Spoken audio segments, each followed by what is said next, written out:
하늘에서 주는 편지. 천국에 갔던 소망을 둔 형제자매 여러분, 안녕하십니까? 저는 하늘에서 온 편지와 만나인 신천지 예수 교인입니다. 하나님과 예수님의 지시에 순종하여 육성으로 계시의 편지와 만나를 전합니다. 저는 이 편지와 만나를 전하지 않으면 그 사람의 핏값을 저에게 찾겠다고 에스겔 3장의 말씀 하심과 같고, 듣지 못했다는 핑계의 말을 듣게 되지 않기 위해서 전합니다. 사랑이 없으면 사랑의 하나님의 나라 천국에 들어가지 못합니다. 그래서 우리는 하나님에게 났으니 하나님의 사랑을 지켜야 하는 줄 압니다. 제가 요한이가 말한 사랑에 대해서 잠깐 난도하면서 전하겠습니다. 사랑하는 자들아, 우리가 서로 사랑하자. 사랑은 하나님께 속한 것이니 사랑하는 자마다 하나님께로 나서 하나님을 알고 사랑치 아니하는 자는 하나님을 알지 못하나니 이는 하나님은 사랑이심이라. 하나님의 사랑이 우리에게 이렇게 나타난 바 되었으니 하나님이 자기의 독생자를 세상에 보내심은 주로 말미암아 우리를 살리려 하심이니라. 사랑은 여기 있으니 우리가 하나님을 사랑하는 것이 아니요 오직 하나님이 우리를 사랑하사 우리의 죄를 위하여 화목제로 그 아들을 보내셨음이니라. 사랑하는 자들아, 하나님이 이같이 우리를 사랑하선적 우리도 서로 사랑하는 것이 마땅하도다. 어느 때나 하나님을 본 사람이 없어되 만일 우리가 서로 사랑하면 하나님이 우리 안에 거하시고 그의 사랑이 우리 안에 온전히 이루느니라. 그의 성령을 우리에게 주심으로 우리가 그 안에 거하고 그가 우리 안에 거하시는 줄을 아느니라. 이렇게 말씀하신 것입니다. 예수님이 우리를 사랑한 것 같이 우리도 서로 사랑하라는 계명을 주고 갔습니다. 왜 이 말씀을 제가 이렇게 전하겠습니까? 이 말씀을 전하는 데에는 뜻이 있어서 그렇습니다. 하나님이 세상을 이처럼 사랑하다 독생자를 주셨습니다. 이 얼마나 큰 일입니까? 예수님은 죄인된 우리를 대신해서 십자가를 져주시니 이 큰 사랑을 우리가 받았으면 우리도 그와 같이 사랑을 해야 하는 것이 마땅합니다. 본문에 여기에 읽은 말씀과 같이 사랑하는 자는 하나님에게 사랑하지 아니하는 자는 하나님에게서 것이 아니라고 하신 것입니다. 그렇다면 우리는 하나님 안에서 주 안에서 서로 사랑하는 것이 마땅할 것입니다. 그러나 마태 5장에서는 핍박하는 자가 있습니다. 핍박을 받는 자까지요. 이러한 것을 우리는 성경을 통해서 봅니다.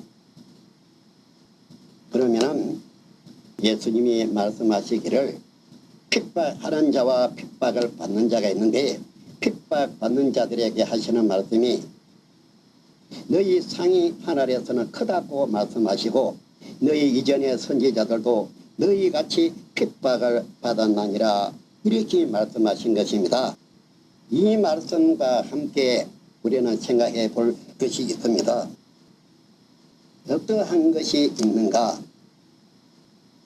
스데반은 사도행전 7장에서 어느 때에 우리 선지자들에게 핍박하지 아니한 일이 있는가? 너희 조상들이 핍박하는 자에게 너희 조상들이 어느 때에 선지자가 이 땅에 왔을 때마다 핍박 아니한 적이 있는가? 그렇게 말씀하신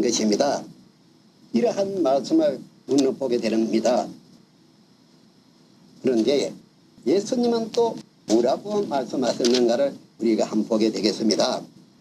그 예수님 당시에 핍박하는 자들, 제사장이나 바리새인들이나 서기관들을 향해서 하는 말씀입니다. 만일 우리가 조상 때에 있었다면 우리는 저희가 선지자의 피를 흘리는데 참여하지 아니하였으리라 하니, 그러면은 너희가 선지자를 죽인 자의 자손됨을 스스로 증거함이로다. 너희가 너희 조상의 양을 채우라. 뱀들아 독사의 새끼들아, 너희가 어떻게 지옥의 판결을 피하겠나, 이렇게 말씀하신 것입니다. 그럼 옛날에도 핍박하는 자가 있었고 예수님 때도 핍박했습니다. 그럼 오늘날도 아주 핍박을 일삼는 사람들이 너무나 많습니다. 그렇다면 이렇게 핍박하는 사람들은 어떠한 소속에 있는 자이겠습니까? 하나님에게 속한 자라고 봐야 하겠습니까? 하나님에게 속한 것이 아니라고 봐야 하지 않겠습니까? 또 하나 더 읽어보겠습니다. 이사야 65장에 있는 말씀인 것입니다. 5절이죠. 사람에게 이르기를 너는 너 자리에 섰고 내게 가까이 하지 말라. 나는 너보다 거룩함이니라 하나니, 이런 자들은 내 코에 연기요 총열파는 불이로다. 보라, 이것이 내 앞에 기록되었으니 내가 잠잠치 아니하고 반드시 보응하되 그들의 품에 보응할지니라 하고 하나님께서는 말씀하신 것입니다. 한때는 거지 목자들이 MBC PD 수첩에다가 거짓을 제보했고 MBC PD 수첩은 그 제보한 대로 방송하였죠. 약 1시간 말입니다. 우리나라 모든 사람들이 듣고 잘 알고 있을 것입니다. 그러나 그것은 자기들이 그같이 향한 것을 우리에게 뒤집어 씌워준 것입니다. 이것이 믿는 사람이라고 볼 수 있겠습니까? 없습니다. 우리 성도들을 입에 반창고로 바르고 손목과 발목에 수갑을 채우고 끌고 가서는 감금하고 학교에도 못 가게 하고 직장에도 못 가게 하고 말 안 들으면은 정신병원에까지 보내는 것을 여러분들 TV나 또 잘 봤을 줄 압니다. 이러한 행동을 한 사람들이 자기들이 한 것을 우리의 신천지에 뒤집어 씌웠습니다. 그러나 이러한 일로 인해 가지고 결과는 어떻게 되었습니까? 우리가 반론을 하게 되었고 그들은 정정 보도를 하게 되었습니다. 그리고 어떻게 됐습니까? 기자회견이 열리고 기자회견에서 모든 언론이 말하기를 MBC 비제 수첩의 그 방송은 잘못된 것이고 거짓이라고 일제히 외치지 않았습니까? 이래도 모르겠습니까? 그러면은 그러한 거짓을 제보하는 이 목자들이 사탄이 함께 하겠습니까? 하나님의 성령이 함께 하겠습니까? 살아계신 하나님은 이렇지 아니하실 것입니다. 어린 때여도 그들이 죄가 드러남으로 예수를 죽이려고 한 것과 같이 오늘날도 거짓을 예언하고 그것을 증한 그들의 잘못 증거가 드러남으로 해서 이 신천지를 예정시키고자 했습니다. 이것은 선한 마음이 아닙니다. 악한 마음이라고 봐야지요. 그렇지 않겠습니까? 그럼 이러한 세상 세파 속에서 양심적 신앙을 하고 있는 우리 성도들은 무조건 목사의 말만 듣게 됩니다. 또 목사의 말하는 걸 그대로 전하게 됩니다. 거짓말을 목사님이 한다면은 그 말을 성도님이 또 듣고 또 성도님도 그 말을 전하는 것을 거짓말을 전하게 되지요. 또 목사들이 핍박하니 성도들로 그 말 따라서 함께 핍박을 합니다. 이렇다면은 예수님의 사랑은 한 것도 없고 하나님의 사랑도 한 것이 없고 죄를 용서하기 위해서 십자가를 진 이 모든 것이 헛것으로 돌아가지 않을까요? 왜 이래야 되겠습니까? 이래서는 아니 됩니다. 도망 믿음보다도 더 큰 것이 사랑이라고 했습니다. 이러한 세상에 대해서는 아니 되죠. 참말입니다. 여기서 한 말씀 드리고자 합니다. 우리의 신천지는 성경 이외에는 설교를 하지 않고 강의를 하지 않습니다. 오직 성경 말씀으로만이 합니다. 그리고 한 말씀도 사실이 아닌 것을 말하지 않습니다. 육가 원칙에 입각해서 계시의 말씀을 전하는 곳은 온 세계 중에서 우리 신천지 없습니다. 이와 같이 온 교회가 핍박을 해도 어떻습니까? 그 핍박 가운데서도 많은 사람들이 물밑듯이 밀어오고 있습니다. 그럼 같이 말입니다. 목사님들이 우리 신천지에 타고 돌아서 원래 들어와 가지고 우리 신천지를 잡으려고 우리 교리의 허점을 찾기 위해서 센터에 가서 공부하는 죄입니다. 그러나 이들은 지금 뭐라 합니까? 2차례나 양심선을 했습니다. 온 세계 중에 신천지의 우리가 맞다고 했습니다. 그래 핍박하는 자들은 알지 못하고 하는 소리라고 했습니다. 이렇게까지 했습니다. 이뿐이겠습니까? 유명하다는 신학 박사라는 사람들, 이러한 보는 사람들이 우리 신천지가 참으로 맞다, 세계 중에 최고의 진리라고 이 사람들이 자기 작품으로 이러한 것을 써줬습니다. 인정서 말입니다. 이름에도 불구하고 신천지 교리가 잘못된 것인가요? 그들이 핍박을 하기 위해서 신천지를 도주다 이래 말합니다. 이 말도 거짓말입니다. 예수교만 예수님이 교주지 교회 대표가 교주가 될 수 없습니다.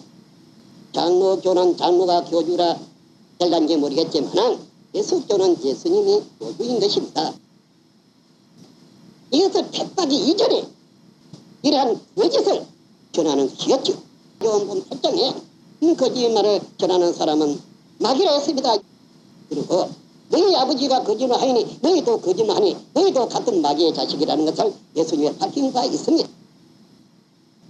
이러한데도 거짓을 말하는 저 사람들은 하나님의 성령이 함께 하겠습니까? 마귀의 악령이 함께 하겠습니까? 부모님 들어보십시오. 우리는 악한 자가 하나가 되어서 악한 자의 입이 되어서는 하나입니다. 왜 우리는 신앙을 합니까? 왜 교회에 나가서 현금함이시나 이렇게 신앙하고 기도합니까? 의의 세계에 들어가기 위해서 의를 위해서 신앙하는 것이라면 의를 믿고 의를 따라야 하는 줄 압니다. 꼭 이렇게 이 사람은 말씀을 드리고자 합니다. 그래서 1.1핵이라도 하나님의 역사는 이루어지는 것이고 하나님께서 신약에 약속한 것을 이루는 것을 보고 증거물을 가지고 증거하고 있습니다. 그렇습니다. 이것이 하나님이 시키는 대로 하는 일이 아닐까요? 오늘날 우리는 무엇을 전합니까? 핍박하는 자에게 먹을 거를 주라고 예수님이 말씀하신 것과 같이 원수가 줄이거든 먹이라고 하신 말씀과 같이 우리는 하나님의 만나가 되고 하나님의 편지의 말씀이 되는 것을 전해주어서 그들도 깨달아서 다시 난다면은 거듭난다면은 그도 하나님의 같은 성령 안에서 가족이 되고 형제가 될 것입니다. 이를 위해서 열심히 증거하고 있습니다. 여기 만나라고 하는 것은 계시록 2장에 있는 만나를 말하는 것이고요. 이 감추었던 만나는 영의 양식이고 영생하는 양식입니다. 또 하나님께서 계시록 5장에 봉해놨던 이 책을 예수님이 펼치시고 천사로 시켜서 한 사람에게 갖다 주니 이 사람이 먹었습니다. 그럼 이 말씀을 받아 먹은 것이죠. 그럼 열린 책입니다. 그럼 이 말씀이 한 사람 속에 기록이 되었더라면 이 사람은 곧 하나님의 편지인 것입니다. 하나님에서 온 하나님의 편지인 것입니다. 이 편지를 읽어야 하고 이가 가져온 영생의 양식이 만나 또한 하나님의 영생의 양식입니다. 그럼 이러한 것을 전해주기 위해서 노력하는데 왜 핍박을 할까요? 자기들이 잘못한 것이 드러날까봐 그런가요? 아니면은 성도들로 하여금 밥이나 먹고 살고 그러기 위해서 할까요? 네. 하나님의 나라는 권세로도 못 갑니다. 힘으로도 못 갑니다. 돈으로도 못 갑니다. 우리가 아는 바 모든 권세를 얻기 위해서 돈을 주고 그러고 권세자가 되는 것들을 많이 봤지요. 그렇습니다. 이러한 것을 많이 봤습니다. 이런 식으로 권세를 가지면은 또 그러한 돈을 주고 권세를 산 그런 자 밑에서 있게 되면은 하나님이 이쁘다 할까요? 거기에 구원이 있을까요? 그런 것이 결코 아닐 것입니다. 이런 이 성경을 하나의 하나님에게 가는 길을 삼아야겠고 하나님의 주시는 이 약속의 계명을 우리가 지킴으로 해서 참으로 하나님이 인정하실 것입니다. 그렇지 않고 어떤 권세나 이래서는 안 됩니다. 하나님께서 또 예수님께서 신약 성경에 약속하신 그 이룰 것은 무엇이며 목적하신 것이 무엇인가를 우리는 알아야 하지 않겠습니까? 너무나 계시의 말씀을 받고 잘 알기에 같은 소망을 둔 형제님께 이 소식을 알리고자 합니다. 사사롭게 생각하지 마시고 들어주시고 믿어주시면 좋겠습니다. 하나님께서는 아브라함과 약속한 것을 모세 때에 이루었습니다. 뿐만 아니라 구약 선지자들에게 약속한 것을 예수 출현 때 이루었습니다. 하나님 예수님 안에서 신약에 약속한 이것도 그와 같이 오늘날 이루어지는 것입니다. 그럼 이와 같은 약속과 예언은 이룰 때에 믿으라고 하시는 말씀입니다. 그러면은 이 약속대로 이루었다 것 같으면은 우리가 믿고 구원받아야 하지 않겠습니까? 그렇습니다. 하나님이 이 같은 목적은 무엇일까요? 오늘날 있어진 바를 우리는 알아야 할 텐데 하나님이 하시는 일을 잠깐 본다면은 약 2600년 전에 하나님이 예레미야에게 두 가지 씨 뿌릴 것을 약속하시고 그로부터 약 600년이 지나서 예수님과 서기관이 사람의 씨와 심성의 씨를 뿌렸습니다. 씨에 뿌린 이후에 두 가지 씨가 한 밭에 뿌려져 있다 하시고 그 두 가지 씨 중에서 추재림 때에 알곡으로 추수한다고 되어 있습니다. 알곡은 얼마나 많고 이 가라지 마귀의 씨는 얼마나 많은가. 이것 또한 성경에서 우리가 깨달으면 돼야 되겠고 이 추수대에 가는 사람은 어디로 가느냐. 추수대에 가지 못하는 사람은 물론 예수교회라는 그 밭에 남아있겠지요.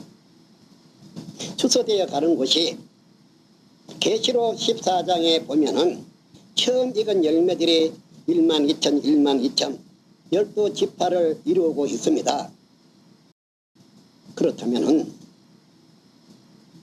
추수되어 간 이자들을 처음 익은 열매라 하였고 처음 익은 열매는 야고보 1장 18절에 진리의 말씀으로 난 자라고 하였습니다. 그럼 이 사람들이 추수에 대해 가면은 그것으로 모든 것이 끝이 나는가? 물론 14장에는 하나님의 보좌도 있고 내 생물도 24장로도 있습니다. 12지파도 있고요. 그런데 이 사람들은 추수되어 가여 계시된 새 말씀으로 새 노래 곧 계시 말씀을 배워서 임침을 받게 됩니다. 이 계시 말씀으로 새 노래 계시 말씀으로 임침 받아야만이 이 12지파에 소속이 됩니다. 이는 계시록 7장이 잘 증거하고 있습니다. 이 계시의 말씀으로 임침을 받지 못한다면 추수되어 온 그 하나로는 장담할 수 없습니다. 그러면은 하나님께서 목적하신 것이 무엇이겠습니까? 이 새 노래로 하나님의 나라와 제사장이 되게 했고 예수님께서 6월절날 밤 새 언약을 한 그 새 언약의 내용이 뭐겠습니까? 예수의 피와 살을 먹어야 영생한다고 했는데 예수의 피와 살은 예수님입니다. 그 예수님은 또 포도나무라고 하였습니다. 이날로부터 포도나무에서 나는 것은 아버지의 나라에서 새 것을 먹을 때까지는 먹지 않는다고 하셨는데 그래서 너희는 포도주와 떡으로 예수의 피와 살을 대신해서 기념하라고 하신 것이고 이 포도나무 예수의 피와 살은 아버지 나라에서 먹는다 했는데 그 아버지 나라가 계시록 5장에서 본 바 피로 주고 샀는 그 사람들이 하나님의 나라와 제사장이 되고 왕이 된다고 하였습니다. 그렇다면 예수님의 십자가를 지고 피를 흘린 것도 하나님의 나라 이 제사장들을 위해서 흘린 것이 아니냐. 또 그 피가 예수님의 새 언약의 말씀대로 계시록 때에 효력을 발생하는 것이 아니냐. 효력을 발휘하는 것이라고 봐집니다. 이뿐만 아니라 계시록 7장에서도 흰무리가 있는데 이들은 예수의 피로 씻어서 흰무리가 되었다고 기록되어 있습니다. 그렇다면 이 흰무리도 예수의 피로 되니 제사장은 물론 목자를 두고 본다면 흰무리는 하나의 백성 선도로 봐야 하겠습니다. 그럼 이러한 것이 하나의 목적을 두고 하나님께서는 잃었던 나라를 다시 찾기 위해서 십자가도 지고 피도 흘리고 씨도 뿌리고 했다. 이런 말이 되겠습니다. 여기서 우리는 한번 생각해 봐야 되죠. 아담의 세계가 노아를 세움으로 해서 홍수로 멸하고 끝냈습니다. 노아의 세계 가나안이 잘못됐을 때에는 모세로 더한 이스라엘에 의해 가지고 가나안 세계를 전부 다 멸하고 말았습니다. 그럼 모세를 통해서 율법과 선지자와 예언은 세례 요한 때까지로 끝냈습니다. 예수님이. 누가복음 16장 16절에 그런 말씀이 있죠. 그러면 한 세대가 가고 새로운 한 세대가 오고 한 세대가 가고 새로운 한 세대가 왔습니다. 예수님께서 하나님의 복음의 씨를 뿌리는 제 2000년이 되었습니다. 영적 이스라엘이죠. 영적 이스라엘은 언제 어떻게 끝이 난단 말인가? 예수님이 재림은 7 등불의 사자를 데리고 와서 역사를 하기 시작하지요. 초림 때에도 세례 요한을 통해서 등불의 역사를 한 것과 같이 주 재림 때에도 7 등불을 사자를 가져와서 재림의 역사를 시작을 하게 되는 것을 계시록 1장, 2장, 3장에서 보았습니다. 그런데 이들이 도리어 사단 미굴라당과 하나 되어서 우상의 제물을 묻고 우상의 교훈을 받고 행동하는 일이 생겼습니다. 그래서 그러한 사실을 회개하고 도리어 사단과 싸워 이기라고 편지를 했지만은 한 사람도 회개하지를 않았습니다. 그래서 하나님께서는 계시록 5장에서 책을 취하고 6장에서 인을 띄면서 회개하지 않은 하늘 장막 사람들을 심판한 것입니다. 심지어 짐승까지 데려와서 심판했습니다. 그리고 이들이 하늘에 속했다가 이제 땅으로 다 떨어졌죠.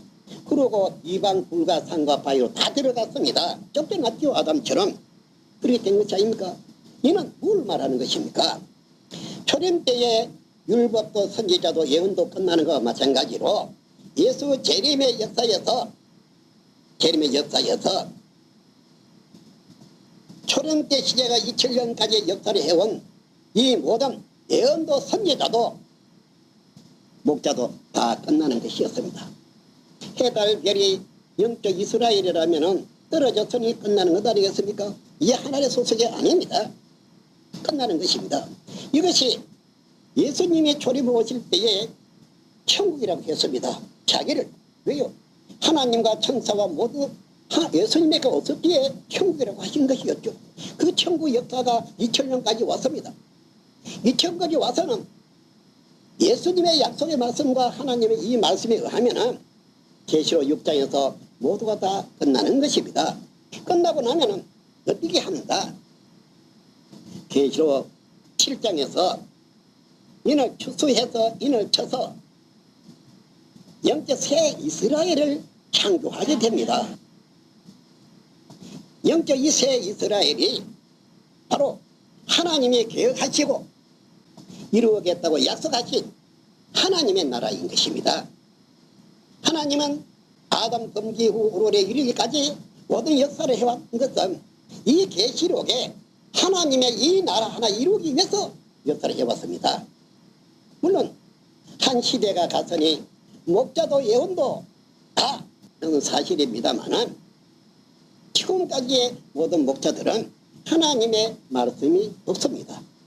그래서 인친다 인 맞는다는 이 말은 신약의 약속의 말씀으로 인치는 것이죠. 그렇다면 말씀이 없는 사람에게 말씀으로 안에 있게 하는 것입니다. 그럼 이 계시의 말씀은 무엇인가? 하나님의 시입니다. 하나님의 시로 나야 하나님의 자녀가 되고 아버지가 되는 것 아니겠습니까?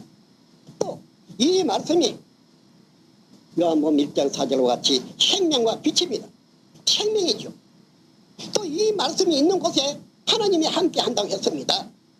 요한복음 1장 1절 2절 그런 말입니다. 그렇다면 이러한 말씀으로 입맞은 사람으로 하여금 이제는 제사장이 되는 것이죠. 그렇습니다. 말씀이 없는 사람이 지금까지 제사장을 해왔습니다. 그러나 이제는 말씀이 있는 사람으로 하여금 새 나라의 제사장이 된다는 말씀인 것입니다. 뿐만 아니라 하나님의 뜻에 따라 예수님의 고귀한 피로 샀는 이러한 12지파 하나님의 나라인 것입니다. 한번 좀 생각해 보십시오. 하나님이 왜 예수님에게 십자가를 지게 하고 피를 흘리게 하셨는가?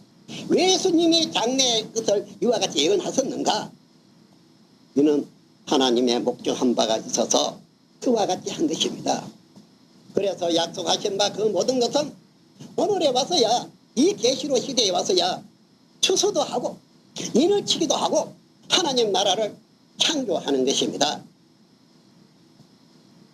이러한 하나님의 나라 하나 창조하기 위해서 하나님은 무수히 역사를 해왔죠.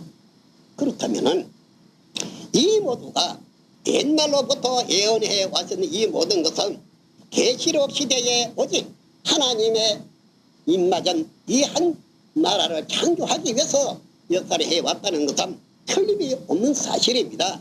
그럼 하나님의 이 한 나라를 창조한다는 것은 쉬운 일이 아니죠. 아닙니다.